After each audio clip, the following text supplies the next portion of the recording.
Olá, vamos dar início à nossa aula sobre o profeta Ezequiel. Eu sou Lúcia, professora da Escola Bíblica Terra dos Milagres, e hoje nós vamos falar sobre os provérbios populares. Nosso texto básico está no livro de Ezequiel, capítulo 8, versículo 1, capítulo 11, versículo 25, e o capítulo 14, de 1 a 23, os versículos.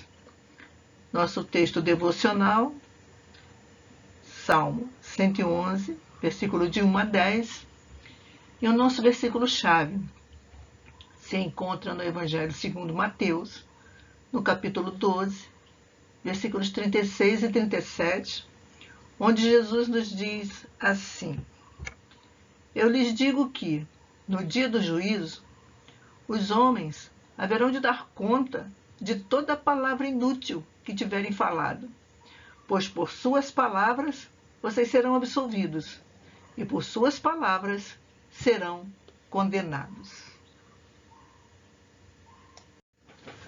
Provérbios é uma das formas mais antigas de literatura. Provérbios é igual à sabedoria popular. E é uma das formas mais antigas que o povo tem de cristalizar, de forma fácil de lembrar, a sabedoria popular. Já no hebraico antigo do Antigo Testamento, a mesma palavra é traduzida por provérbio e parábola, que significa comparação.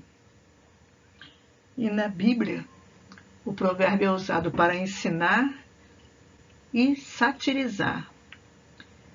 E nós observamos que muitas encenações feitas pelos profetas eram parábolas em forma de drama. E nós temos um grande proverbista na Bíblia, que foi o rei Salomão. No livro de 1 Reis, capítulo 4, versículo 32, nos informa que o rei Salomão compôs 3.000 provérbios. E nós temos aqui um exemplo no livro de Provérbios, capítulo 17, do versículo 1, um exemplo de um provérbio que traz uma comparação. Diz assim: melhor é um pedaço de pão seco com paz e tranquilidade do que uma casa onde há banquetes e muitas brigas. Então nós verificamos que há uma comparação entre duas casas. Uma tem pão seco, mas tem paz e tranquilidade. Uma outra há banquetes, porém muitas brigas. Então nós observamos que há uma literatura que traz sabedoria e que compara uma coisa com outra. E é muito usada. E até hoje nós podemos observar ainda os chamados ditados populares. Então nós vamos continuar vendo e estudando isso nessa nossa lição e aprendendo um pouco mais sobre essa literatura proverbial. Provérbios e parábolas em Ezequiel. Esse profeta anota e critica os provérbios de seus patrícios. Muitas vezes, Ezequiel refuta um provérbio errado por uma parábola correta. Haja vista a panela de Ezequiel 11:3 e 24:3, em que ele faz uma parábola comparativa e nós vamos ver um pouco mais à frente. E ao idólatra, o Senhor faz a seguinte ameaça: qualquer homem da casa de Israel ou dos estrangeiros que moram em Israel, que se alienar de mim e levantar os seus ídolos dentro do seu coração, e tiver tal tropeço para a iniquidade, e vier ao profeta, para me consultar por meio dele, a esse, eu, o Senhor, responderei por mim mesmo.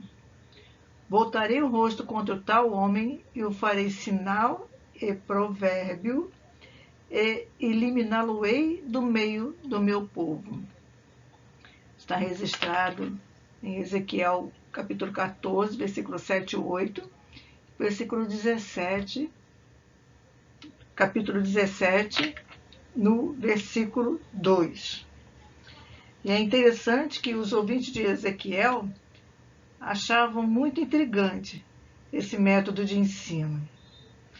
Mas, infelizmente, eles gostavam da história, mas evitavam aplicá-la à sua própria realidade, o que arrancou do profeta o grito angustiado: Ah, soberano Senhor, estão dizendo a meu respeito. Acaso ele não está apenas contando parábolas? Está registrado no capítulo 20, versículo 49 de Ezequiel. Então o povo achava que Ezequiel estava apenas contando história, parábolas, e não levavam a sério o que Ezequiel estava falando. Estava falando com eles da parte do Senhor, e eles não levavam a sério. Pensavam apenas que eram simples parábolas que eles estavam ouvindo, e não a dura realidade da palavra de Deus, uma palavra de advertência que o Senhor trazia para o povo. Vamos ao primeiro tópico da nossa lição. O Senhor não nos vê, o Senhor abandonou a terra. Essas eram as palavras que eram usadas como provérbio dos idólatras no templo. E eles praticando as formas mais horrendas de idolatria, as escondidas. As autoridades em Jerusalém se desculpavam com este provérbio e inconscientemente apressavam a própria destruição. Então nós podemos ver nessa figura aqui, Deus levou o profeta Ezequiel em espírito ao templo e ele viu todas as abominações horrendas que as autoridades eclesiásticas, os príncipes de Jerusalém, do povo de Judá, estavam fazendo no templo. E eles falavam exatamente isso, que o Senhor não nos vê, o Senhor já nos abandonou, então ele não nos vê. E nós vimos que a verdade era exatamente o contrário. E aqui nós podemos ver que eles faziam inclusive desenhos das formas que eles idolatravam nas paredes do templo. E é interessante nós percebermos também e entendermos que Ezequiel estava na Babilônia, cativo. Ele foi levado da primeira leva com os prisioneiros para a Babilônia. Então, o Senhor deu essas visões a ele quando eles estavam já na Babilônia. Ele foi levado em espírito pelo Senhor para que visse o que estava acontecendo no templo. As abominações, as idolatrias, tudo que estava sendo feito às escondidas no templo, porque, segundo eles, o Senhor já não estava vendo nada. O Senhor abandonou a terra. E é muito interessante isso porque Deus mostrou ao profeta Ezequiel todas essas coisas. E a verdade era exatamente o contrário. Eles diziam que o Senhor não os estava vendo, mas nós vamos ler o capítulo 8 do profeta Ezequiel, nós vamos ver que Deus mostrou tudo ao profeta. O Senhor via e vê tudo e todos. E ele revelou ao profeta Ezequiel. E ele mostrou que ele jamais havia abandonado a terra. O Senhor não os havia abandonado como eles estavam falando. E nós vamos ver que todo o ministério do profeta Ezequiel comprova isso. Apesar de muitos em Israel o abandonarem, o Senhor trabalhou intensamente para restaurar o seu povo. E, na verdade, que numa escala muito maior. Deus, de tal maneira, se envolveu no destino do homem criado por ele, dando o que tinha de mais precioso para restaurar o pecador. Por João 3, no versículo 16, mostra-nos a grande verdade do amor do Senhor, do amor daquele que não abandona, que não abandonou a terra. Porque Deus amou o mundo de tal maneira que deu o seu Filho único, para que todo aquele que nele crer não morra, não pereça, mas tenha vida eterna. A prova de todo amor é a prova de que o Senhor está atento a tudo, vê tudo e quer restaurar a humanidade. Agora, não somente o povo de Judá, mas através de Cristo Jesus, toda a humanidade pode ser restaurada por Cristo Jesus. Basta apenas crer no único Filho de Deus que veio, deu a sua vida por nós, ressuscitou ao terceiro dia e perdoa. O sangue de Jesus nos purifica de todo pecado. Ezequiel para hoje. Temos aqui duas perguntas bem interessantes para meditarmos mediante tudo que já aprendemos até aqui, nesta lição. A primeira pergunta é a seguinte: acreditar que Deus não consiga ver algo que estou fazendo não é uma forma de enganar a mim mesmo? É interessante a gente pensar dessa forma, pensar se não é assim que muitas vezes nós agimos. E a outra, e pensar que Deus me abandonou não é outra maneira de querer aliviar a consciência? Também é interessante nós meditarmos, porque muitas vezes a gente está fazendo alguma coisa que não agrada a Deus, e para continuar a gente fala assim: Deus não está querendo saber de mim não, Deus já me esqueceu. É interessante a gente meditar nisso, porque aquele povo lá de Jerusalém, eles estavam falando exatamente isso: Deus não está vendo, Deus já nos abandonou. E não era assim. Deus provou que ele estava vendo e ouvindo todas as coisas. E com certeza iria tomar algumas providências. No tópico 2, nós temos o seguinte título: esta cidade é a panela e nós a carne. Isso está registrado em Ezequiel, no capítulo 11, no versículo 3. Na realidade, esses homens que estavam dentro do templo, cometendo as suas abominações, a sua idolatria horrenda, eles não haviam ido para o exílio na primeira leva.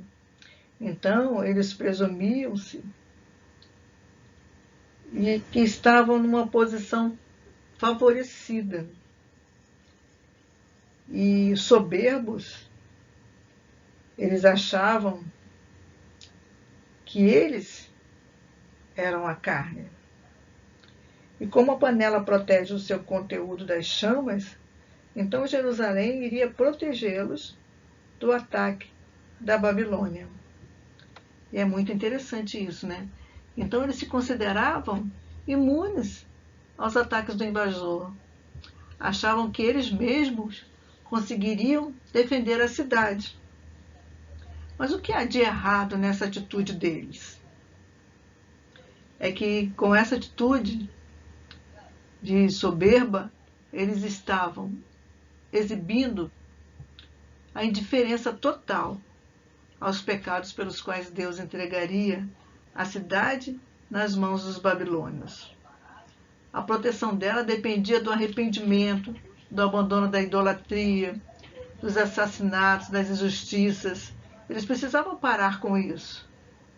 Precisavam se arrepender e voltar ao caminho que o Senhor os havia indicado e ensinado por tanto tempo. Mas eles achavam que poderiam continuar dessa forma, indiferentes, completamente indiferentes a esses pecados e a palavra que o Senhor estava enviando a eles através do profeta. E eles também eram autossuficientes. Eles esqueceram da grande verdade cantada por Salomão no Salmo 127. Se o Senhor não guardar a cidade, em vão vigia a sentinela. E pouco tempo depois, Ezequiel vai ironizar essa atitude deles, contando a sua própria parábola sobre a panela. Capítulo 24, do versículo 1 a 14, nós podemos ler essa parábola. Eles haviam dito que eles eram a carne e Jerusalém era a panela que iria protegê-los. E o profeta conta uma parábola, que é a comparação, nós já vimos isso, não é? Ele comparou a panela, que seria agora, né? O que o Senhor faria a essa panela. Chamaram Jerusalém de panela, então agora o Senhor diz o que vai fazer com essa panela. Então, no dia em que Nabucodonosor, da Babilônia, começou a investida contra Jerusalém, o Senhor assim anunciou: ai da cidade sanguinária, da panela cheia de ferrugem, ferrugem que não foi tirada dela. Tira de dentro a carne, pedaço por pedaço, sem escolha. Então porás a panela vazia sobre as brasas, para que ela aqueça. O seu cobre se torne candente. Funda-se a sua imundícia dentro dela. E se consuma a sua ferrugem. Trabalho inútil. Então, agora, sim, o Senhor faria com Jerusalém, né, como se ela fosse realmente uma panela.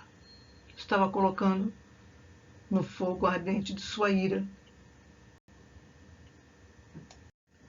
Temos então Ezequiel para hoje. E pontos para a nossa meditação aqui. Todos da minha família são cristãos? Eu sou membro de igreja? Tudo isso garante a minha salvação? Por que essa meditação? Aquele povo que estava na terra de Judá, eles pensavam que por eles estarem ali, por eles estarem no templo, por eles frequentarem o templo, eles já estavam salvos da ira do Senhor. Para eles, estar ali na cidade, ser chamado de povo de Deus, bastava. Podia fazer o que quisesse, a abominação que fizesse, o pecado que fizesse, que eles estariam a salvo de tudo. Mas não era bem assim. Não é bem assim.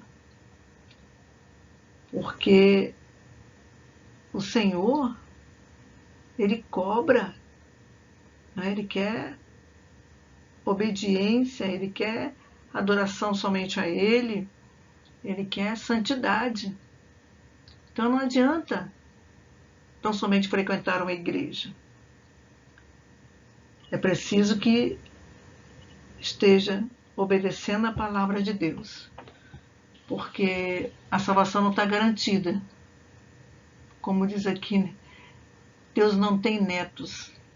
Não adianta eu pertencer a uma família cristã, né, e eu mesmo não tomar uma decisão na minha vida de crer em Cristo Jesus como meu Salvador, entregar minha vida para Ele, e andar em santidade com Ele. E o Senhor ainda tinha uma palavra maravilhosa para aquele povo, registrada em Ezequiel, no capítulo 11, no versículo 19, que diz assim: darei a eles um coração não dividido, e porei um novo espírito dentro deles. Retirarei deles o coração de pedra, e lhes darei um coração de carne. Isso aqui era uma promessa da conversão daquele povo, para que eles tivessem um coração sincero e adorassem tão somente ao Senhor, nosso Deus. É importante nós meditarmos nisso hoje, porque precisamos estar diante do Senhor em santidade e precisamos reconhecer que a salvação é individual, que eu preciso entregar a minha vida para o Senhor Jesus, crer nele de todo o meu coração, de todo o meu entendimento, me dedicar a ele e ser transformado pela palavra de Deus, que pode nos dar vida nova, que nos limpa. Nosso tópico 3. Filho do homem, que provérbio é esse que vós tendes na terra de Israel? Prolongue-se o tempo e não se cumpra a profecia. Era um ditado popular entre o povo. Está registrado em Ezequiel 12, no verso 22. E eles tinham entre eles lá esse dito popular. Como teria nascido esse dito popular? E as profecias de Ezequiel continham fortíssimas condenações a todos os pecados do povo de Deus e declarações enfáticas do juízo vindouro. Mas, ao mesmo tempo, também no meio deles, havia falsos profetas e profetisas que negavam que haveria juízo. E já vimos também que o profeta Jeremias teve essa mesma experiência, de ver suas declarações negadas por profetas mentirosos. E assim o povo de Jerusalém evitava levar a sério os avisos de Deus. E eles tinham esse provérbio: o tempo passa e as profecias não se cumprem. Este juízo fica no futuro distante, não nos diz respeito. Ezequiel para hoje. Temos também que meditar nessas perguntas aqui. Estou pronto para a volta de Jesus? Já estou firme nele para não ser condenado no juízo final? Por quê? No nosso tempo, nos nossos dias atuais, também existem pessoas que não dão ouvidos à palavra de Deus, não dão ouvidos às profecias da palavra de Deus e tudo quanto nós estamos vendo de sinais da volta de Jesus. E já no início da nossa era cristã, na segunda carta que Pedro escreveu, está registrado no capítulo 3, versículo 4, que alguns zombadores, já naquela época, diziam assim: o que houve com a promessa da sua vinda? Se referindo à vinda de Jesus. Desde que os antepassados morreram, tudo continua como desde o princípio da criação. Então, eles não acreditavam na volta de Jesus, eles não acreditavam nas profecias e zombavam daqueles que acreditavam. E no nosso tempo atual não é diferente, mas nós precisamos estar prontos para a volta de Jesus. Nós precisamos firmar cada dia mais a nossa vida nele, para não sermos condenados no juízo final, porque vai chegar o dia vai chegar a hora. Quer creiamos ou não, vai chegar o dia e vai chegar a hora de nós nos apresentarmos diante do Senhor. Aqui no ponto 4 da nossa lição, tem uma declaração muito interessante. Os pais comeram uvas verdes e os dentes dos filhos é que se embotaram. Vamos ver o que quer dizer isso. Os pecadores de Israel, em vez de atender ao convite ao arrependimento e à restauração, simplesmente negaram qualquer responsabilidade pelo tremendo castigo prestes a desabar sobre Jerusalém, a terra de Judá. Eles diziam assim: a culpa não é minha, é de meu pai ou de meu avô. Então, à primeira vista, os ouvintes do profeta pareciam ter razão, porque em Êxodo, capítulo 20, no versículo 5, diz assim: eu sou o Senhor teu Deus, Deus zeloso, que visita a iniquidade dos pais dos filhos até a terceira e quarta geração daqueles que me aborrecem. Então não seria o caso de que as transgressões terríveis do rei Manassés iriam ser castigadas nas gerações seguintes? Afinal, eles eram da quarta geração depois daquele reinado desastrado. Bem poderiam dizer: o caminho do Senhor não é justo. Não haviam sofrido exílio muitos justos? O próprio Abraão, amigo de Deus, com muita coragem, tentou impedir a destruição de Sodoma e Gomorra com um argumento: longe de ti o fazeres tal coisa, matares o justo com o ímpio, como se o justo fosse igual ao ímpio.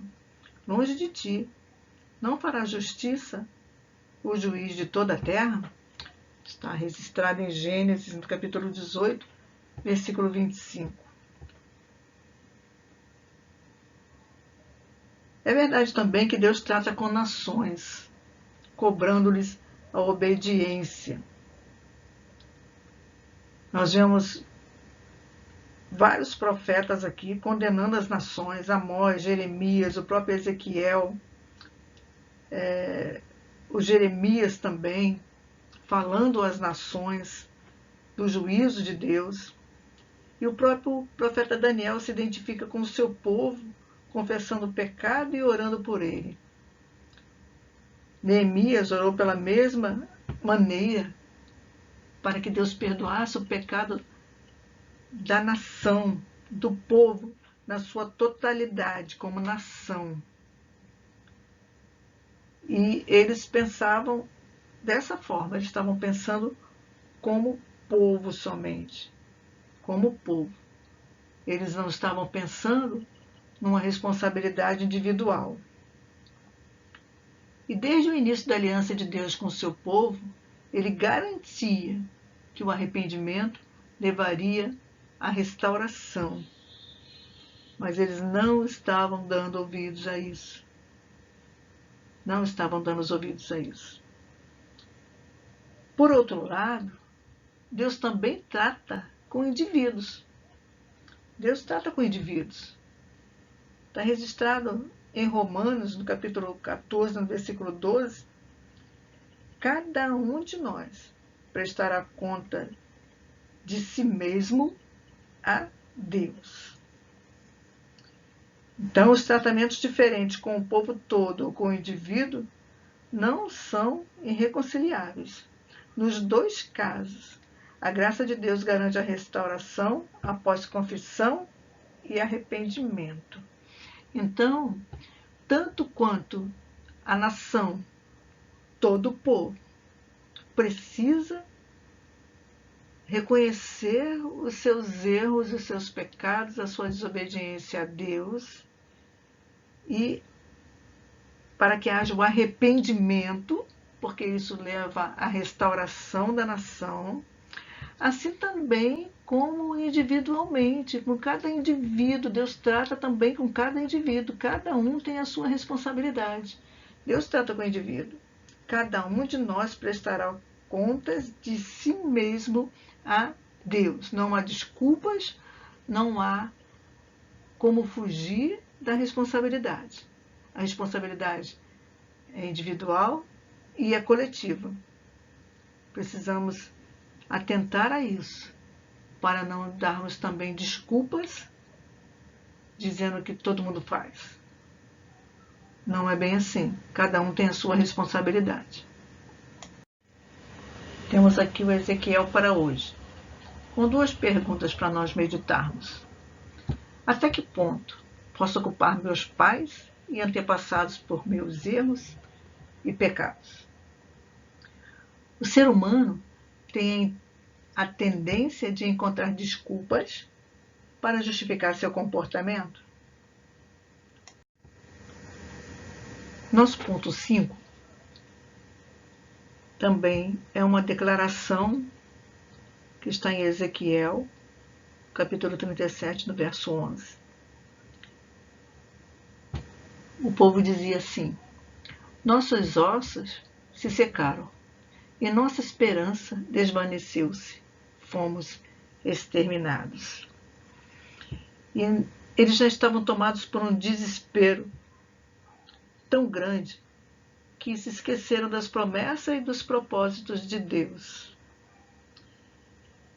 E Deus responde a esse desespero com uma visão maravilhosa dada a Ezequiel, que é a visão do vale de ossos secos, que está registrada no capítulo 37 de Ezequiel.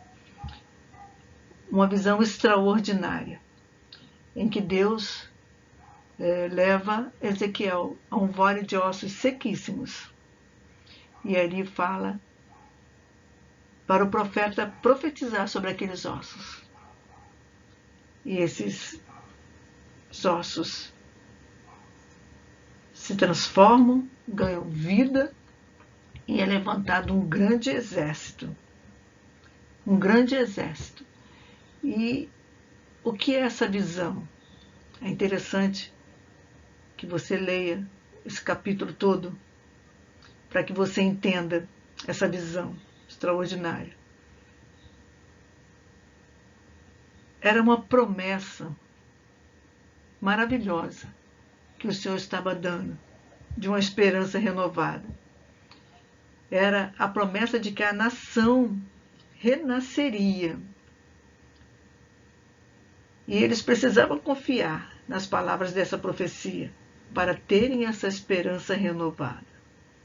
O povo de Deus, que é restaurado por Ele,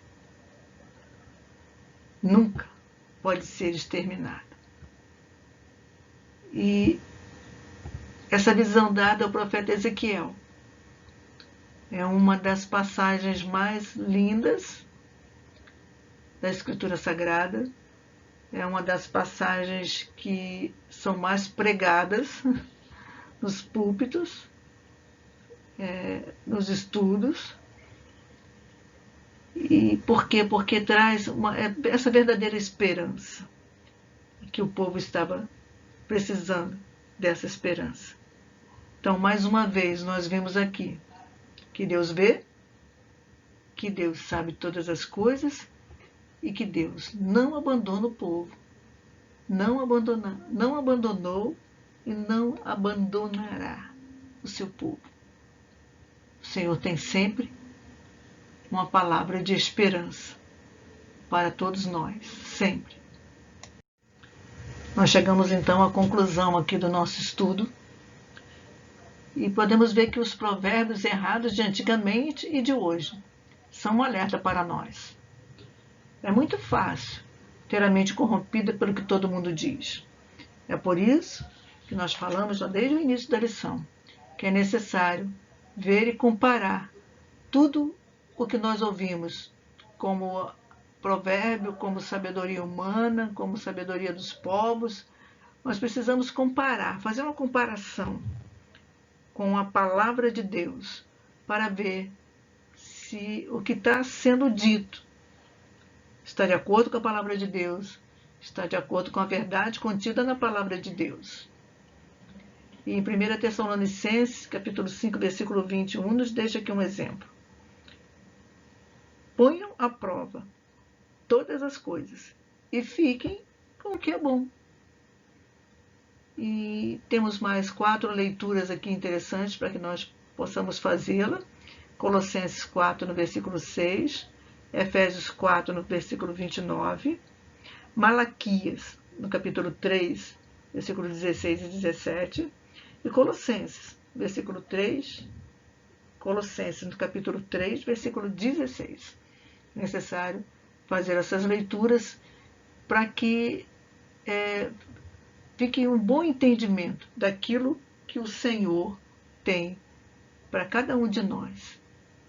Porque nós somos povo escolhido de Deus, nós somos um povo que conhece a verdade da palavra de Deus e precisamos agir e falar e viver e praticar essa verdade contida na palavra de Deus. Então, o que todo mundo diz precisa ser analisado à luz da palavra de Deus, para que possamos viver de uma maneira que agrade a Deus, como disse aqui a palavra, para ficar com o que é bom, para escolhermos o que nós temos de melhor, que é a palavra, os exemplos da palavra de Deus, os conselhos, a sabedoria da palavra de Deus. Então, finalizamos aqui esta nossa lição 4, mas nós prosseguiremos ainda com outras lições. Até breve.